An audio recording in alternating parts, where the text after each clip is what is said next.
On dit que les crémaillères sont des affaires de famille, une façon de remercier ceux qui ont rendu le rêve possible. Pourtant, lorsque je suis arrivé, sans y avoir été convié, dans la villa que ma fille venait d'acheter avec un prêt de 950 000 € à mon nom, elle m'a toisé de haut en bas avant de me demander comment j'avais bien pu arriver jusqu'ici. Ses invités ont ricané. Elle ne les a pas arrêtés.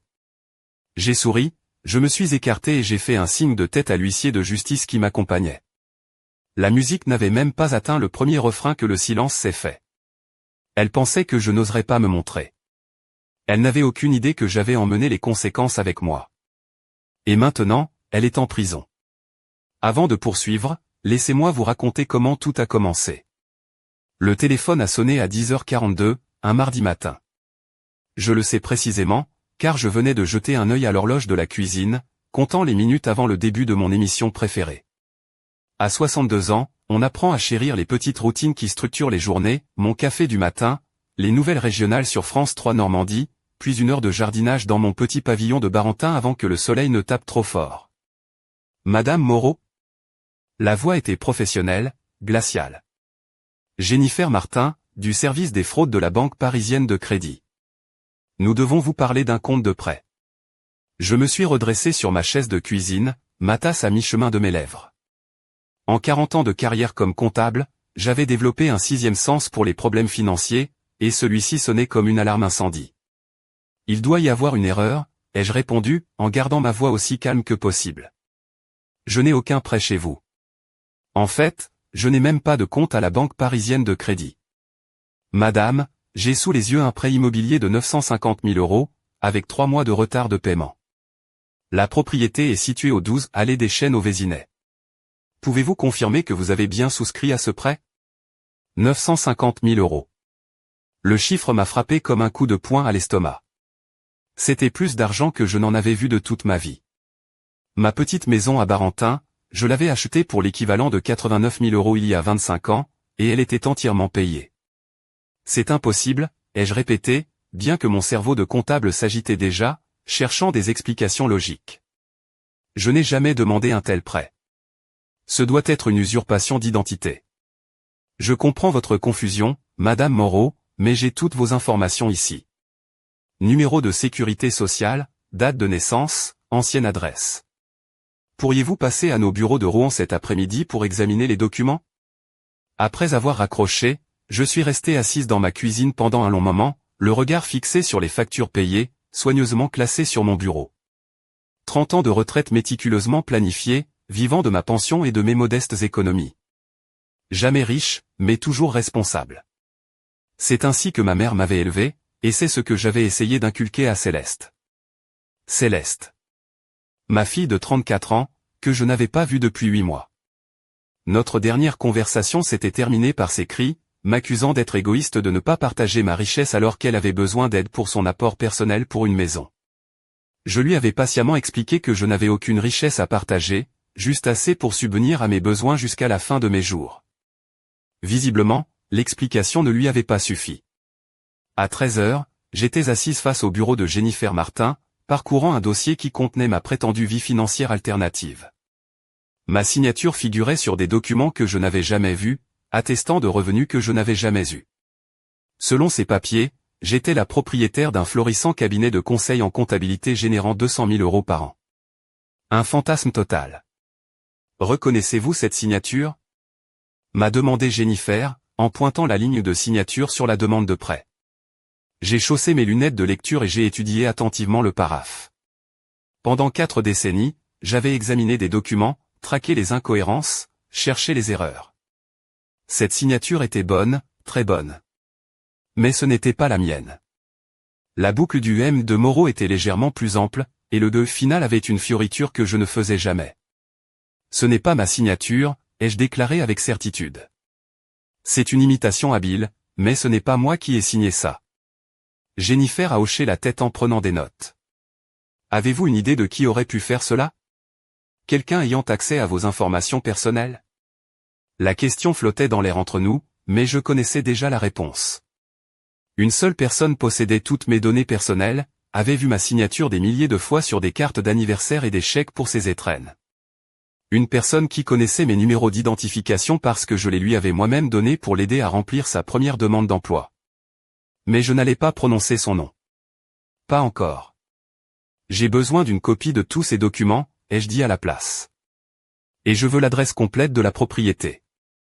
Cet après-midi-là, j'ai pris ma vieille Renault Clio et j'ai conduit jusqu'au Vésinet. L'allée des Chênes s'est avérée être une rue bordée de villas spectaculaires, chacune plus grande que la précédente. La maison en question était une merveille d'architecture moderne, avec des jardins paysagers, une Tesla et un gros SUV BMW garé dans l'allée circulaire. Exactement le genre de maison dont Céleste rêvait depuis son mariage avec Thibaut, 5 ans plus tôt. Je suis resté dans ma Clio, de l'autre côté de la rue, à observer. À 16h30, la porte d'entrée s'est ouverte et ma petite fille, Manon, est sortie, son sac à dos sur les épaules et des écouteurs sur les oreilles. À 16 ans, elle était grande et mince comme sa mère, mais elle avait mes yeux sombres et ma tendance à observer avant de parler. Elle m'a vu et s'est figée. J'ai baissé la vitre et lui ai fait un signe. Après un regard inquiet vers la maison, elle a traversé la rue. « Mamie Yvonne » a-t-elle murmuré, « qu'est-ce que tu fais ici ?» Je pourrais te poser la même question, ma chérie. C'est votre nouvelle maison ? Manon a hoché la tête, mais il y avait quelque chose de gêné dans son expression. Maman dit que vous avez enfin pu vous l'offrir. Elle dit que papa a conclu une grosse affaire. Quand avez-vous déménagé ? Il y a 3 mois. Juste après. Elle s'est arrêtée, se mordant la lèvre. Juste après quoi, Manon ? Juste après que maman a dit qu'on ne pouvait plus te voir. Elle dit que tu es toxique et que tu ne soutiens pas ses rêves. Les mots de ma petite fille m'ont blessé, mais ne m'ont pas surprise. Céleste avait toujours été une experte pour réécrire l'histoire à son avantage. Tu crois ça, toi ? Lui ai-je demandé doucement. Manon a secoué la tête vivement. Jamais. Mais maman dit que si je te vois, je ne pourrai pas partir en séjour linguistique en Angleterre cet été, et elle a déjà payé la compte. Avec de l'argent qui n'était pas le sien, ai-je pensé, mais je ne l'ai pas dit. À la place, j'ai sorti un papier de mon sac. Manon, j'ai besoin que tu regardes ça et que tu me dises si tu as déjà vu ta mère signer quelque chose comme ça. C'était une copie de la demande de prêt. Manon a étudié la signature avec la même concentration qu'elle avait héritée de moi. Elle était intelligente, cette petite. Elle a toujours été la plus perspicace de la famille. Ça ressemble à la signature de maman quand elle est pressée, a-t-elle finalement dit. Mais toi, tu ne signes jamais comme ça, mamie. Ta signature est plus soignée. Vraiment intelligente. Je lui ai rendu le papier. Manon, je veux que tu saches que quoi qu'il arrive dans les semaines à venir, je t'aime, et que rien de ce qui va se passer n'est de ta faute. Tu comprends ? Ses yeux se sont remplis de larmes. Il va se passer quelque chose de grave, n'est-ce pas ? Il va se passer quelque chose de vrai, ai-je dit. Parfois, la vérité fait mal au début, mais c'est toujours mieux que le mensonge. Ce soir-là, j'ai appelé Rose Dubois, mon amie la plus chère depuis plus de 20 ans. Rose, c'est mon ancre, mon phare dans la tempête depuis la mort de mon mari, et la seule personne à qui je pouvais tout confier. Yvonne, ma chérie, tu as une voix terrible. Qu'est-ce qui se passe ? Sa voix, chaude et réconfortante, a suffi à faire tomber la digue que j'avais érigée. Je lui ai tout raconté, le souffle court, pendant qu'elle me préparait une tisane dans sa cuisine impeccable de son appartement du centre-ville de Rouen. Rose, avec son cabinet de conseil en gestion de patrimoine, comprenait aussi bien les aspects juridiques qu'émotionnels de ce qui m'arrivait. Cette petite a toujours été une manipulatrice, a-t-elle lâché sans détour, en me tendant une tasse fumante. Depuis qu'elle est gamine. Elle a toujours trouvé le moyen d'obtenir ce qu'elle voulait, peu importe qui elle blessait au passage. Mais c'est ta fille, Rose. Et tu es sa mère, pas sa banque personnelle. Qu'est-ce que tu vas faire ? Je suis restée silencieuse, remuant ma tisane. Toute ma vie, j'avais évité les conflits. J'avais cédé pour maintenir la paix. Quand Céleste était adolescente et me hurlait dessus, je me calmais et cherchais des compromis. Quand elle est revenue à la maison à 25 ans, demandant de l'argent pour une nouvelle voiture, j'ai liquidé une partie de mes économies. Quand elle a épousé Thibaut et voulait un mariage à 30 000 €, j'ai fait un emprunt. Mais ça, c'était différent.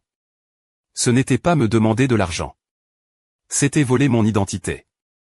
C'était me mettre en danger de tout perdre, tout ce pourquoi j'avais travaillé. C'était parier sur mon avenir sans même me le demander.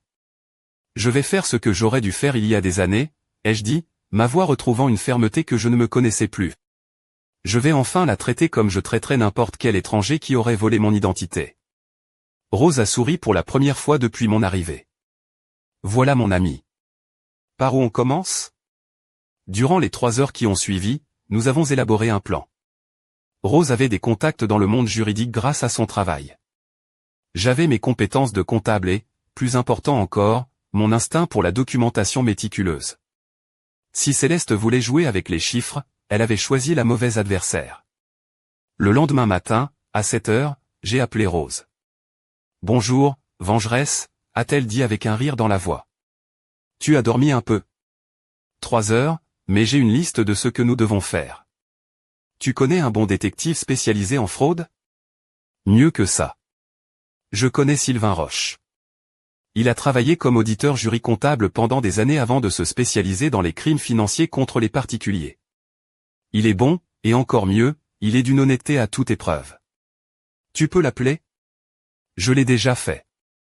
Il peut te voir cet après-midi à 14 heures. C'était bien ma Rose.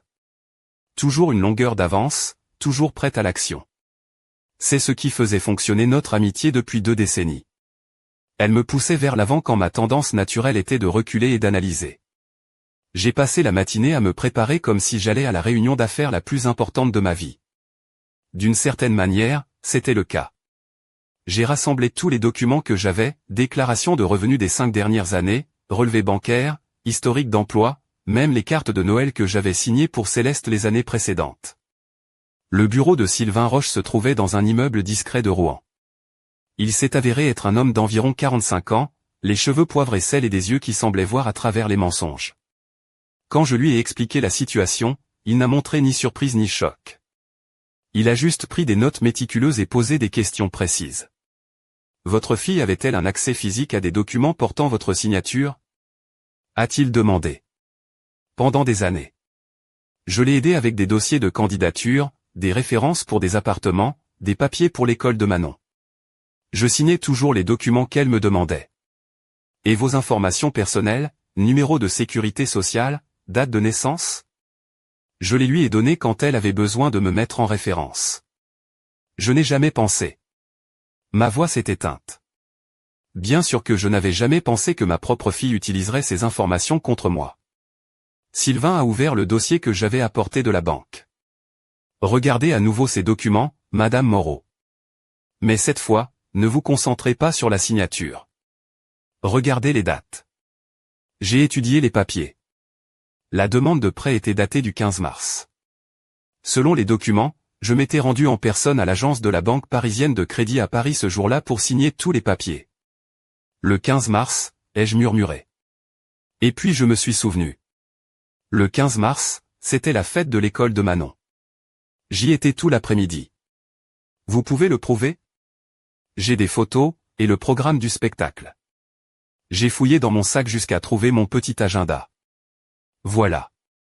Fête de l'école de Manon, 14 heures, lycée international de Saint-Germain-en-Laye. Sylvain a souri pour la première fois. C'est votre alibi, Madame Moreau.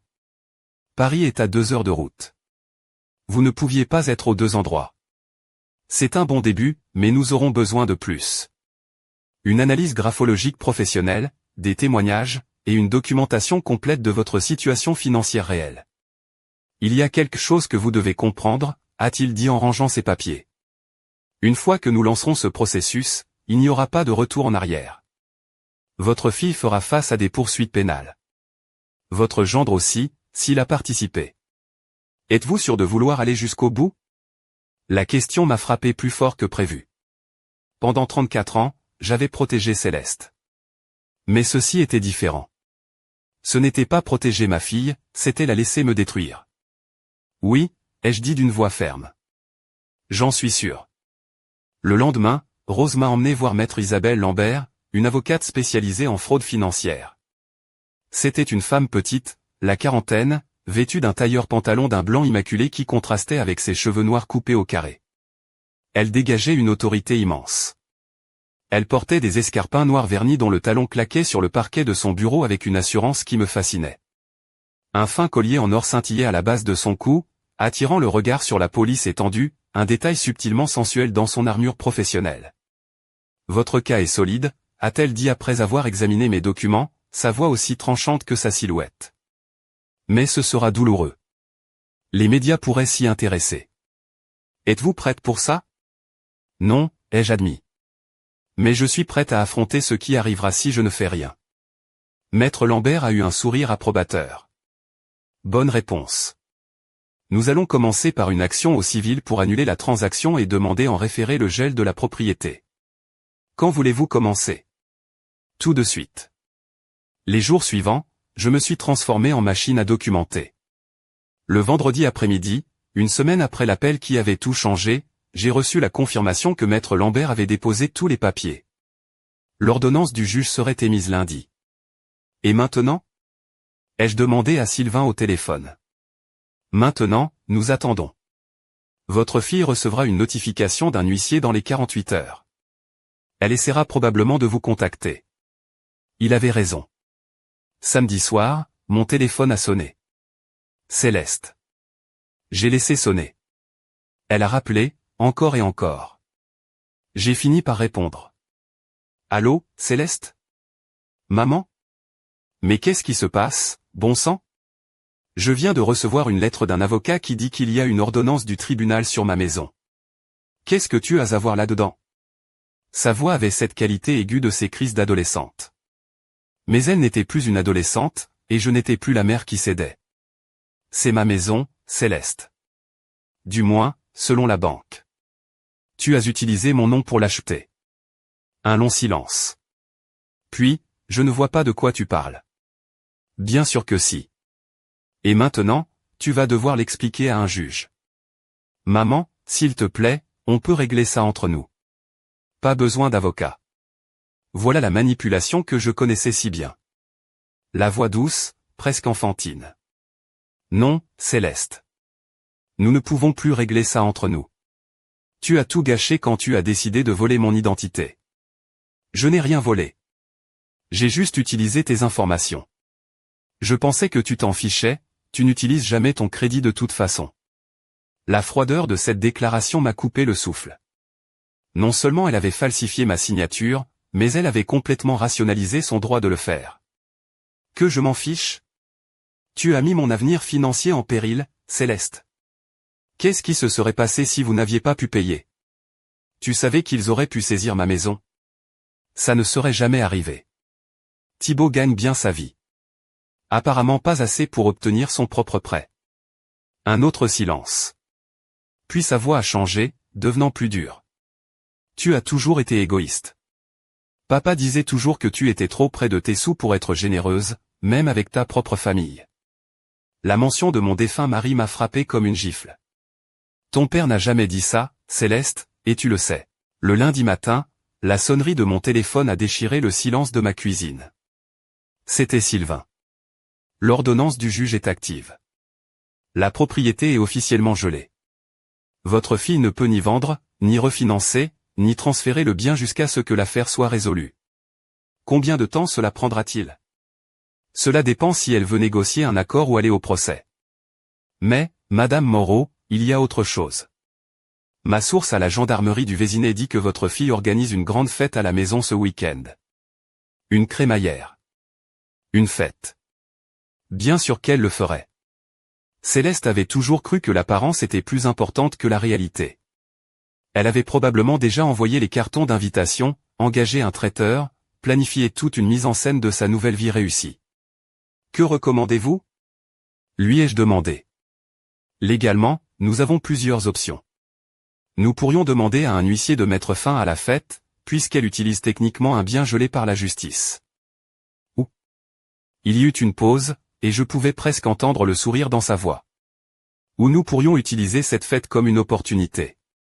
Si elle compte présenter sa nouvelle vie de luxe à ses amis, c'est peut-être le moment idéal pour leur présenter la vérité également. L'idée était audacieuse, risquée, et parfaitement appropriée. Céleste avait volé mon identité pour impressionner ses amis, il était juste qu'ils découvrent la vérité de la même manière.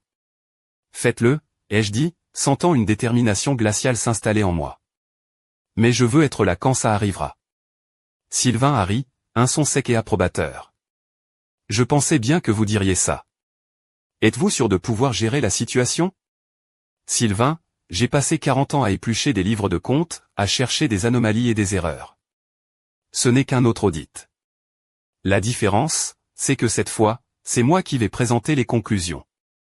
Les jours qui ont suivi ma décision ressemblaient au calme avant une tempête que j'avais moi-même invoquée. La réponse à mes interrogations est arrivée le mercredi matin, lorsque Rose a déboulé chez moi, une expression mi-amusée, mi-indignée sur le visage. « Tu dois voir ça », a-t-elle dit en agitant son téléphone. « Ta fille vient de publier ça sur Instagram. » L'image montrait une invitation élégante sur papier crème avec des lettres dorées. « Céleste et Thibaut Wilson vous convitent à célébrer leur nouvelle demeure, disait-elle, avec l'adresse de l'allée des Chênes bien visible.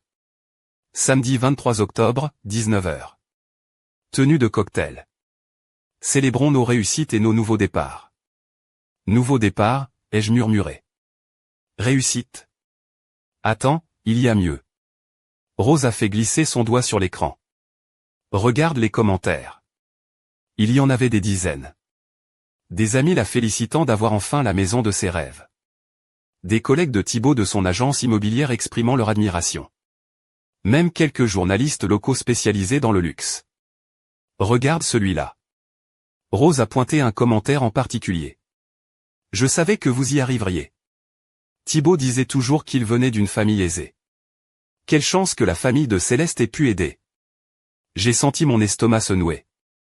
Non seulement ils avaient utilisé mon identité, mais ils avaient construit tout un récit autour de mon aide volontaire. Dans l'esprit de leurs amis, j'étais la mère généreuse qui avait rendu leur rêve possible. C'est pire que ce que je pensais, Rose. Non seulement ils m'ont volé, mais ils me font passer pour complice. Ce qui rend ton apparition à la fête encore plus parfaite, a dit Rose avec un sourire féroce. Ils vont devoir expliquer pourquoi la généreuse maman est arrivée avec un huissier. Le vendredi, j'ai décidé de faire quelque chose que je n'avais pas fait depuis des mois. Je suis retourné au Vésinet. Pas pour confronter qui que ce soit, mais pour voir de mes propres yeux ce qu'ils avaient bâti sur mon nom. La maison semblait encore plus impressionnante. Des lumières professionnelles dans les jardins, une nouvelle fontaine dans l'allée. Je me suis garé et j'ai marché vers la propriété. La porte d'entrée avait une serrure électronique, mais une petite fenêtre latérale sans rideau me permettait de voir à l'intérieur. C'était exactement ce que j'attendais de Céleste, tout en blanc et or, des meubles qui coûtaient probablement plus cher que ma voiture, de l'art moderne sur les murs. C'était beau, sans aucun doute, mais aussi froid. Aucune photo de famille visible, rien de personnel. Je peux vous aider? Je me suis retourné, surprise. Un homme plus âgé en bleu de travail de jardinier me regardait avec curiosité. Oh, pardon, ai-je dit. J'admirais juste la maison. Elle est très belle. Oui, c'est vrai. Les nouveaux propriétaires ont dépensé une fortune. Des gens bien, même si madame peut être un peu exigeante. Vous les connaissez bien? Je m'occupe de ce jardin depuis 3 ans. Monsieur Wilson est poli. Madame, eh bien, elle a toujours son mot à dire. Et leur fille, Manon. Cette petite, c'est un trésor. Elle m'apporte souvent une limonade quand il fait chaud. Elle me rappelle ma propre petite fille. Intelligente comme tout. J'ai souri, sincèrement, pour la première fois depuis des jours. Vous m'excuserez de vous demander, a dit le jardinier, mais vous êtes de la famille? Manon a mentionné qu'elle avait une grand-mère qu'elle ne voyait pas souvent. Et vous avez les mêmes yeux. Je suis sa grand-mère, ai-je admis. Yvonne Moreau. Ah. Son visage s'est illuminé. Manon parle tout le temps de vous. Elle dit que vous lui avez appris à faire des budgets et que vous sentez toujours les sablés à la vanille. Ces mots m'ont touché le cœur. Au milieu de toute cette trahison, Manon se souvenait de moi avec affection. Ce soir-là, après le dîner, je me suis assise devant le miroir de ma chambre, préparant mon apparence pour le lendemain. Il ne s'agissait pas de vanité, mais de présentation. Quand j'apparaîtrais à cette fête, je voulais que tout le monde sache immédiatement que je n'étais pas une invitée. J'étais la propriétaire légitime. La femme qui avait été volée. J'ai choisi un tailleur pantalon en crêpe de soie, couleur ardoise, que j'avais acheté pour une occasion spéciale mais jamais portée. La veste, parfaitement cintrée, soulignait une taille que je m'efforçais de maintenir, et le pantalon large tombait avec une fluidité qui donnait de l'assurance à chacun de mes pas.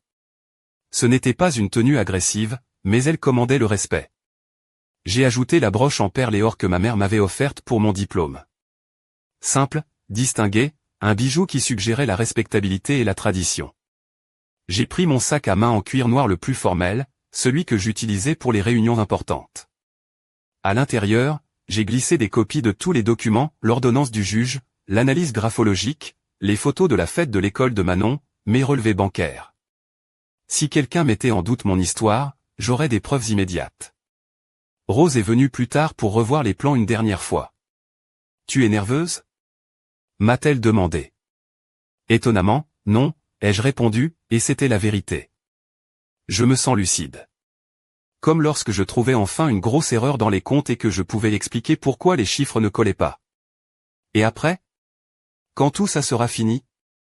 C'était une bonne question. Je ne sais pas, ai-je admis. Je suppose que ça dépendra de ce que Céleste décidera de faire. Si elle accepte sa responsabilité, si elle montre un quelconque remords, peut-être pourrons-nous reconstruire quelque chose. Et si elle ne le fait pas? Alors j'aurai appris quelque chose d'important sur ma fille que j'aurais dû apprendre il y a des années. Le samedi s'est levé, clair et magnifique. J'ai passé la matinée dans mon jardin, trouvant quelque chose de rassurant dans le travail physique. À 18h, alors que Céleste mettait probablement la dernière main à sa fête, j'étais assise dans ma voiture à quelques rues de l'allée des Chênes, attendant l'appel de Sylvain. Mon téléphone a sonné à 19h25 précise. Nous sommes en position, Madame Moreau. Prête? Je suis prête. Alors, on se voit dans 5 minutes. Et Madame Moreau, souvenez-vous que vous n'avez rien fait de mal. Vous êtes la victime, ici. Et vous êtes ici pour réclamer ce qui vous appartient. J'ai conduit lentement vers l'allée des Chênes. La maison était brillamment éclairée, des voitures de luxe remplissant l'allée et la rue. Je pouvais entendre la musique et les rires. À travers les grandes fenêtres, je voyais des silhouettes bouger, des coupes de champagne scintiller. C'était exactement la scène dont Céleste avait rêvé. Le succès, le statut, l'admiration. Tout cela construit sur un mensonge qu'elle avait raconté en utilisant mon nom. J'ai vu la voiture de Sylvain se garer, suivie d'un véhicule officiel. C'était l'heure. Je suis sorti de ma Clio, j'ai ajusté mon sac sur mon épaule et j'ai marché vers la porte d'entrée de la maison qui, techniquement, m'appartenait. À chaque pas, je sentais les derniers vestiges de la femme qui évitait les confrontations s'évanouir, remplacée par quelqu'un de plus fort, de plus clair, de plus honnête. Céleste avait parié que je n'aurais jamais le courage de l'affronter publiquement. Elle avait parié que mon amour maternel l'emporterait sur mon sens de la justice. Dans quelques minutes, elle allait découvrir à quel point elle s'était trompée.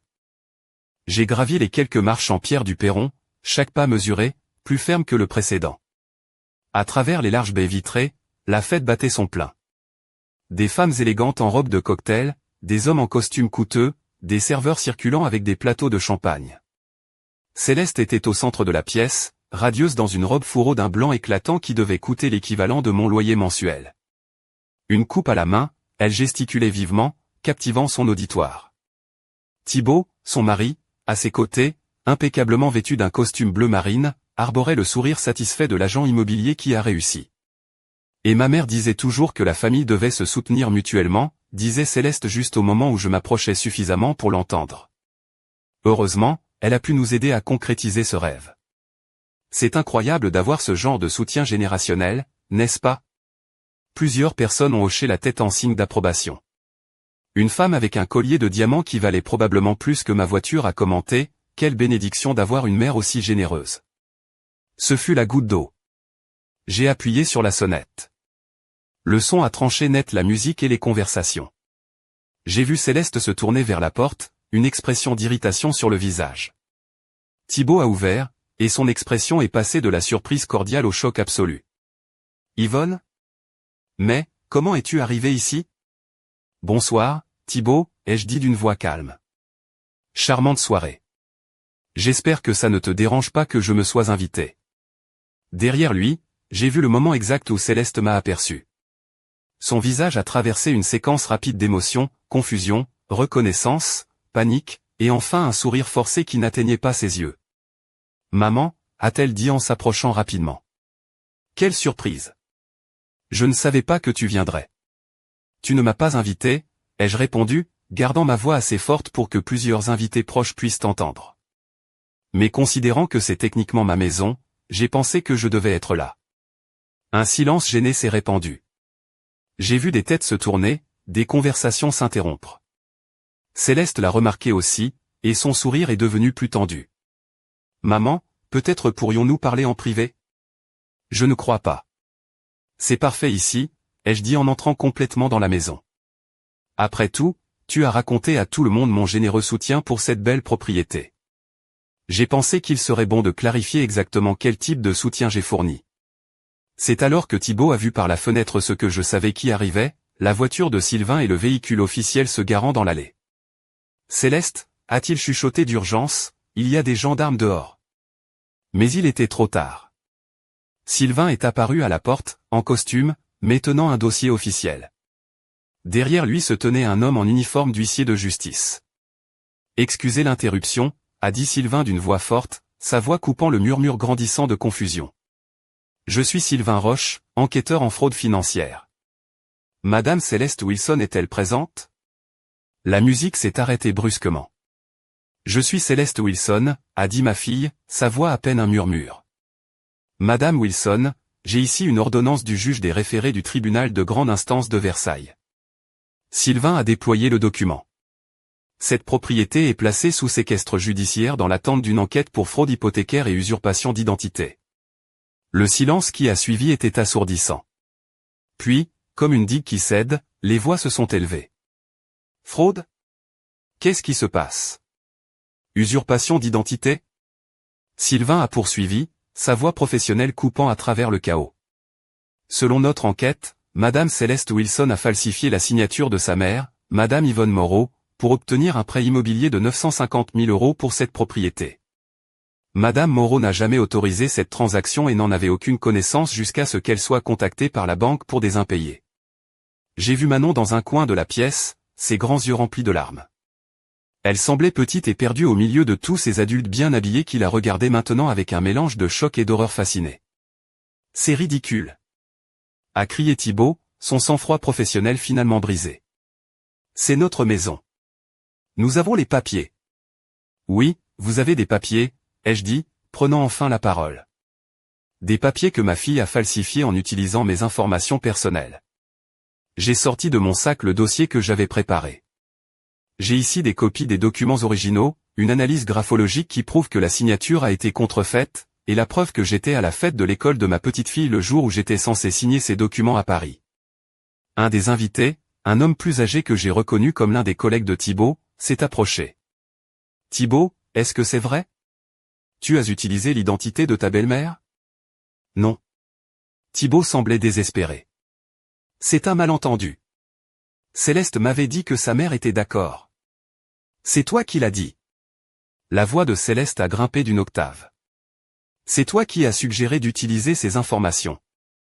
Tu as dit qu'elle ne le découvrirait jamais. » Et voilà, la vérité qui éclatait enfin, non pas dans un moment d'honnêteté, mais dans la panique et l'autodestruction mutuelle. L'huissier de justice s'est avancé. « Madame Wilson, Monsieur Wilson, je dois vous signifier que cette propriété est maintenant sous le contrôle de la justice. Vous ne pouvez ni la vendre, ni la refinancer, ni y apporter de modifications significatives jusqu'à ce que cette affaire soit résolue. » « Qu'est-ce que ça veut dire ? » a demandé une femme portant un badge au nom de Sarah Chen, banque parisienne de crédit. Mon cœur a fait un bond. Une représentante de la banque était là. Thibaut l'avait probablement invitée pour impressionner ses contacts. L'ironie était délicieuse. Ça veut dire, Madame Chen, ai-je dit en me tournant vers elle, que le prêt que votre banque a approuvé sur la base d'informations falsifiées est maintenant contesté. Ma fille a utilisé mon identité sans ma connaissance ni mon consentement. Sarah Chen était blême. Vous êtes Yvonne Moreau? La Yvonne Moreau des documents du prêt? C'est bien moi. Et je n'ai jamais signé ces documents. Je n'ai jamais demandé ce prêt. Et je n'ai certainement jamais autorisé ma fille à ruiner mon crédit pour financer ce fantasme. J'ai fait un geste vers la pièce élégante, vers les invités bien habillés, vers toute cette pantomime de succès qu'ils avaient construite sur mon identité volée. Ça doit être une erreur, a dit Céleste, mais sa voix sonnait creux. Maman, tu sais que je ne ferai jamais une chose pareille. Vraiment, Céleste? Devant tous ces gens, tu vas continuer à mentir? J'ai marché vers le centre de la pièce, là où elle avait raconté ses histoires sur mon généreux soutien. Les invités se sont écartés pour me laisser passer.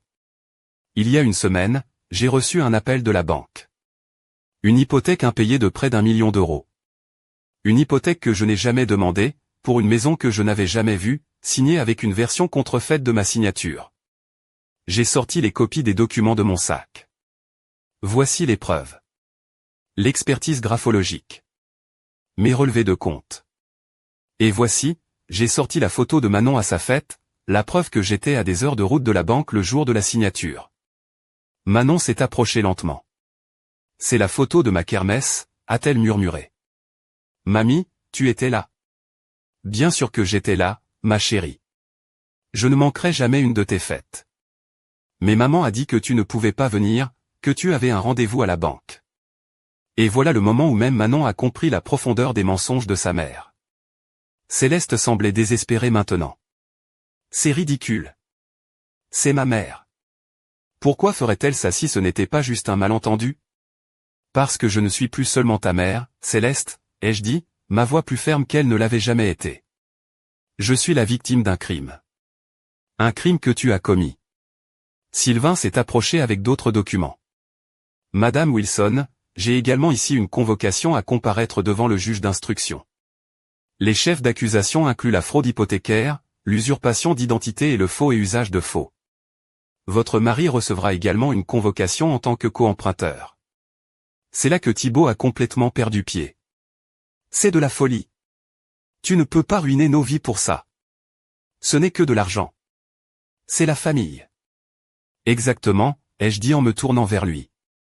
C'est la famille. Et les familles ne se volent pas les unes les autres.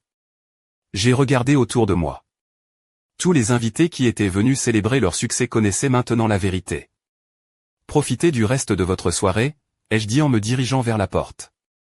Bien que je craigne que ce ne soit la dernière fête dans cette maison pour un certain temps. Je me suis arrêté sur le seuil et je me suis tourné vers Manon, qui avait l'air perdue et confuse. Manon, ma chérie, si jamais tu as besoin de parler à quelqu'un qui te dira la vérité, tu sais où me trouver.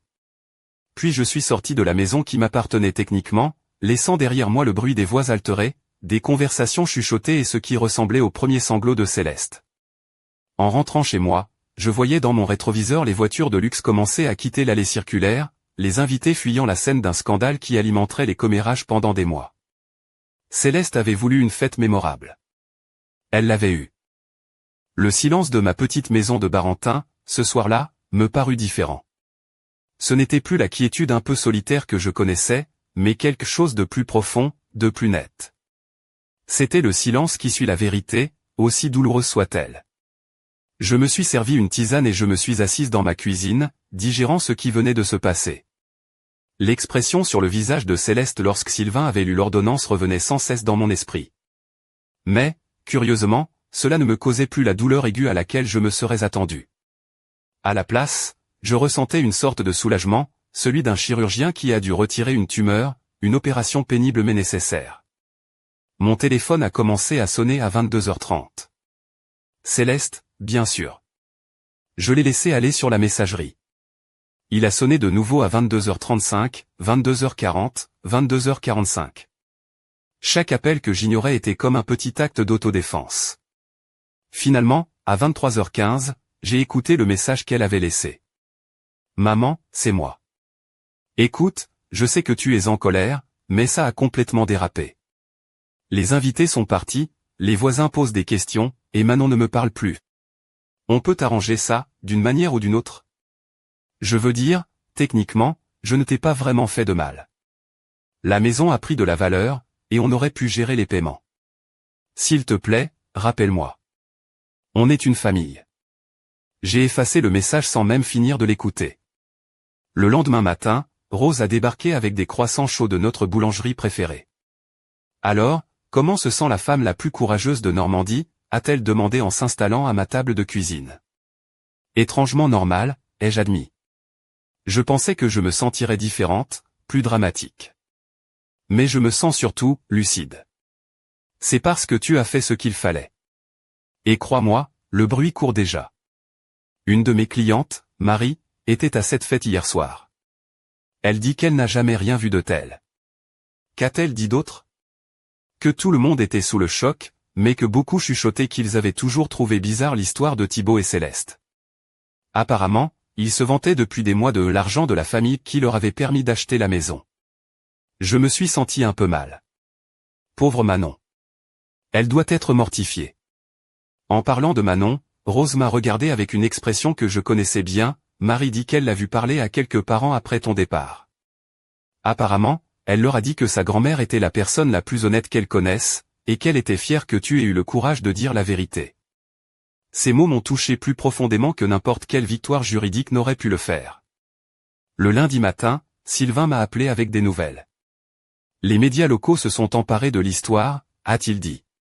France 3 Normandie veut faire une interview avec vous sur la fraude à l'identité au sein de la famille. Êtes-vous intéressé? Quel serait l'intérêt? Eh bien, votre cas pourrait aider d'autres personnes dans des situations similaires. Plus que vous ne l'imaginez. La fraude financière familiale est assez courante, mais la plupart des victimes sont trop timides ou ont trop honte pour agir. L'idée de passer à la télévision me mettait mal à l'aise, mais Sylvain avait raison. Si mon expérience pouvait aider quelqu'un d'autre à trouver le courage de se défendre. D'accord, mais à certaines conditions. Je ne veux pas que cela devienne un spectacle. Il s'agit d'éducation, pas de divertissement. Le mercredi après-midi, une journaliste nommée Élodie Simon est venue chez moi pour l'interview. C'était une jeune femme professionnelle qui m'a immédiatement mise à l'aise par son approche sérieuse.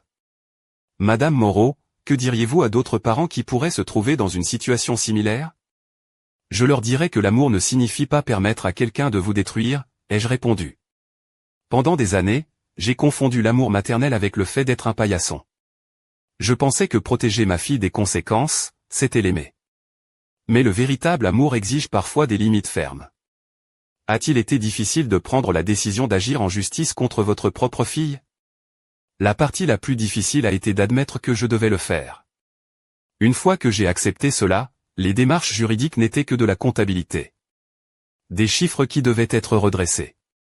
Après l'interview, je me suis assise dans mon petit jardin, réfléchissant à la façon dont ma perspective avait changé en quelques semaines seulement. La femme qui avait reçu ce premier appel de la banque aurait cherché des moyens de minimiser le conflit, de trouver un compromis. Maintenant, je comprenais que certains conflits ne doivent pas être minimisés. Ils doivent être résolus. Le jeudi, j'ai reçu un appel inattendu. C'était Manon. Mamie? Je peux venir te voir? Sa voix semblait petite et fatiguée. Bien sûr, ma chérie. Tes parents sont d'accord? Maman, elle ne parle pas beaucoup à qui que ce soit en ce moment. Et papa dort sur le canapé de son bureau. Je crois qu'ils ont peur que les gens de leur travail l'apprennent. 1 heure plus tard, Manon était assise dans ma cuisine, sirotant un chocolat chaud et paraissant plus jeune que ses 16 ans. Mamie, pourquoi maman a-t-elle fait ça? Je ne comprends pas pourquoi elle ne t'a pas simplement demandé de l'aide au lieu de voler ton nom. C'était une question complexe pour une adolescente, mais Manon méritait une réponse honnête. Je crois que ta mère vit dans un monde imaginaire depuis longtemps, ma chérie.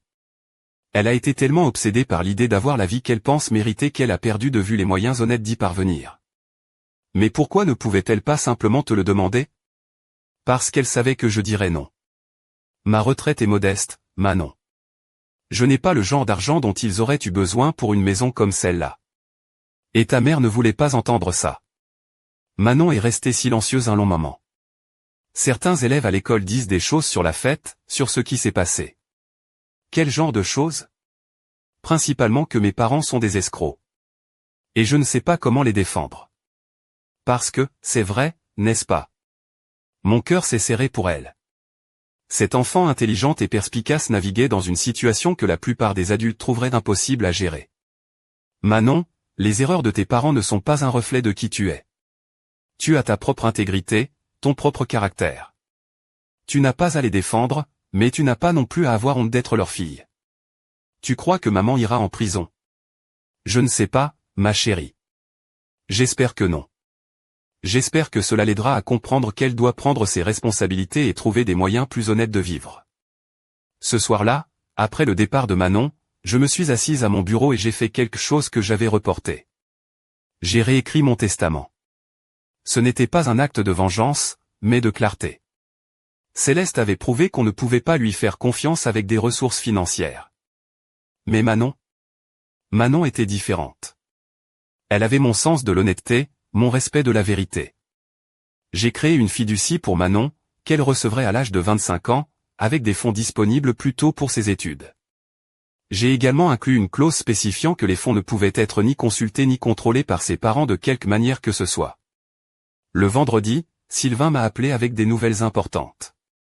Le parquet a décidé d'engager des poursuites pénales, a-t-il dit.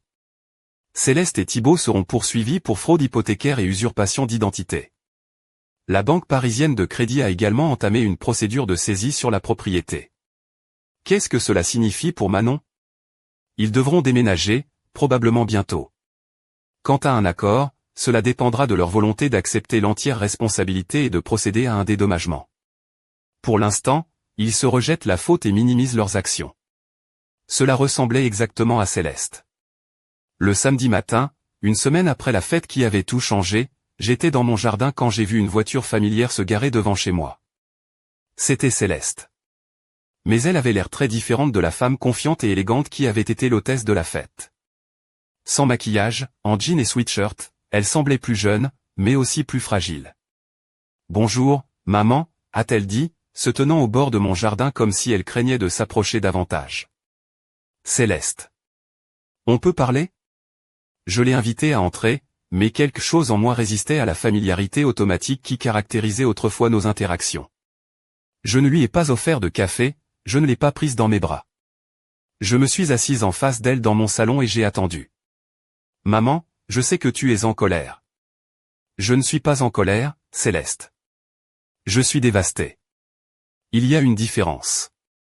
Écoute, peut-être que je n'ai pas géré ça de la meilleure façon, mais je ne pensais pas que ça te ferait du mal. Je veux dire, la maison vaut plus maintenant qu'elle ne coûtait. Techniquement, j'ai fait fructifier ton investissement. Voilà, encore cette rationalisation. L'incapacité totale à comprendre l'impact réel de ses actions. Céleste, est-ce que tu m'entends? Je n'ai fait aucun investissement. Tu as volé mon identité. Mais tu es ma mère. Les familles sont censées s'entraider. Les familles s'entraident en étant honnêtes les unes avec les autres, pas en se volant les unes les autres. Céleste a commencé à pleurer, mais même ses larmes semblaient calculées. Qu'est-ce que tu veux que je fasse, maman? Que j'aille en prison? Ça te ferait plaisir? Je veux que tu comprennes ce que tu as fait. Je veux que tu acceptes tes responsabilités.